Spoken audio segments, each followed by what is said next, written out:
अस्सलाम वालेकुम एवरीवन, कैसे हैं आप सब। उम्मीद करती हूँ आप सब ठीक होंगे। आज मैं फ्रोज़न पराठे की रेसिपी लाई हूँ और जैसे कि रमज़ान आने वाला है और ये रेसिपी इसमें बहुत यूज़ेबल होगी। आप इसको फ्रीज़ करके भी रख सकते हैं। इस रेसिपी को ट्राई करने के बाद आपको कभी भी मार्केट से लाने की ज़रूरत ही नहीं पड़ेगी। ये फ्रोज़न पराठा आपको सेम वही फ्लेवर देगा। चलिए आइए अपनी रेसिपी स्टार्ट करते हैं। बिस्मिल्लाहिर्रहमानिर्रहीम। कि मैंने फ्लोर लिया है 2 कप, घी लिया 1 टेबल स्पून, सॉल्ट ऐड कर रही हूँ 1/2 टीस्पून यानी कि ½ टीस्पून, शुगर ½ टेबल स्पून, 4 पराठों की है। अब मैं बेकिंग पाउडर ऐड कर रही हूँ 2 पिंच और इसको मैं अच्छे से मिक्स करूँगी। और अब इसमें नीम गर्म पानी ऐड कर रही हूँ एज नीड।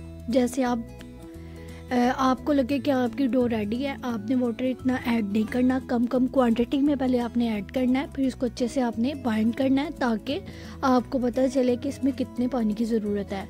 इसमें मैं ड्राई मिल्क ऐड करना भूल गई थी, तो ये मैंने 1 table spoon dry milk add किया और अभी इसको मैं अच्छे से मिक्स कर रही हूँ। आप देख सकते हैं मैंने भी पानी कम यूज़ किया है ताकि मेरी डो ज़्यादा सॉफ्ट ना हो जाए और ज़्यादा हार्ड ना हो जाए।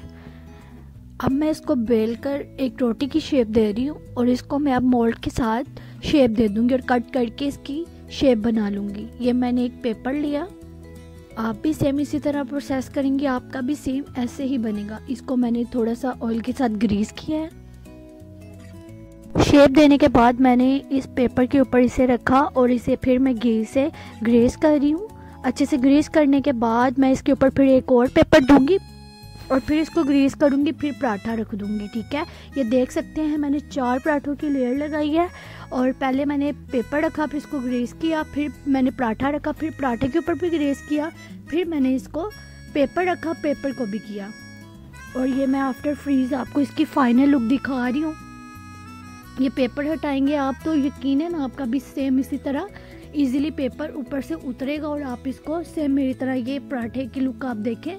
मैंने फ्रीज़ करने के बाद इसको 2 मिनट के लिए फ्रिज से हटा दिया था और उसके बाद मैंने इसको फ्राई किया था लाइट सा घी लगा के। आप इसकी फाइनल लुक देख सकते हैं कितना क्रिस्पी और बहुत यम्मी सा टेस्ट आया था। और इंशाल्लाह पराठे से रिलेटेड बनने वाली रेसिपी मैं आपसे शेयर करूंगी इंशाल्लाह। उम्मीद करती हूँ आपको मेरी रेसिपी पसंद आएगी। लाइक सब्सक्राइब करना ना भूलिएगा। अल्लाह हाफिज़।